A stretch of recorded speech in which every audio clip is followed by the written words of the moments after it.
Kinagigiliwan sa ngayon ng mga netizen itong si Anthony Davis dahil parang natulad siya kay Luka Doncic. Itong si Luka sa Dallas Mavericks mataba siya, pero sa Los Angeles Lakers pumayat. Samantalang itong si Anthony Davis payat sa Los Angeles Lakers. Pero nung siya'y napunta naman sa Dallas Mavericks, tumaba siya. Ayon sa medical information ni Anthony Davis, tumaas po ang kanyang timbang sa 15 pounds. Bali yan po ay nasa 7 kilograms na. Hindi naman sa masyadong mataba itong si Anthony Davis, syempre marami rin po talaga ang nakapansin sa paglaki ng kanyang katawan. Hindi naman to makaka-apekto sa kanyang performance, pero syempre dahil nga malaki ang kanyang katawan ay mabibigatan lang siya at madali siyang mapapagod. Ngayon, biro pa ng mga netizen ay tila masarap daw talagang pagkain sa Dallas kumpara sa LA dahil sina Luka Doncic at eto pa nga itong si Anthony Davis ay tumaba doon. Ikaw, ano ang komento mo patungkol dyan na medyo bumigat ang timbang ni Davis? I-comment lang. Eto lang talaga yung ipinasasalamat ni Al Horford ngayong siya'y nasa Golden State Warriors na.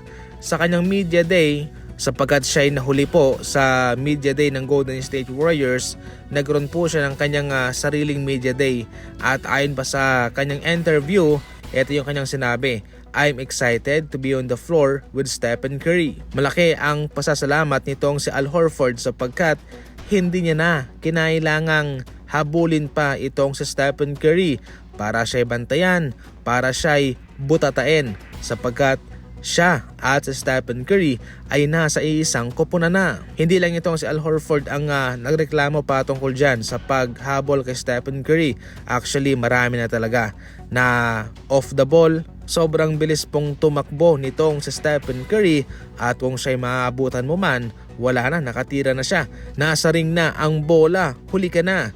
Yan po mga idol ang isa sa mga pinasasalamat ni Al Horford at syempre yung chance na magkampiyon. Hindi pa rin ikina-count off itong Golden State Warriors bilang isang title contender at yan po ang lalong magbibigay ng motibasyon sa kanya na syempre matulungan din ang kanyang bagong team.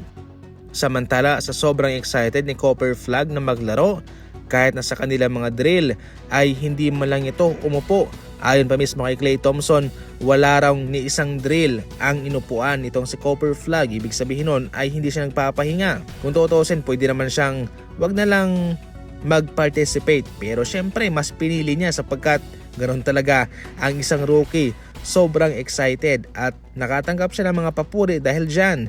Hindi lang kay Klay Thompson kundi kay Dereck Lively. Magaling tong si Copper Flag mga idol. Basang-basa niya kung ano ang gustong iparating ng kanyang kasama.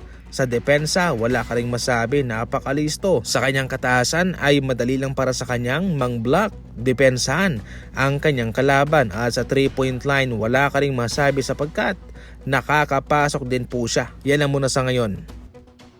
Sa kwarto, sa sala, sa balkonahe, kahit saan, pwede ito. Pwede ito pang regalo sa anak mo, sa pamangkin mo, o pwede mismo sa sarili mo. Napakatibay po nito mga idol yung kanyang board ay bendable, transparent, samantalang meron din po siyang padding for protection. Ito po yung matatanggap mo sa isang karton.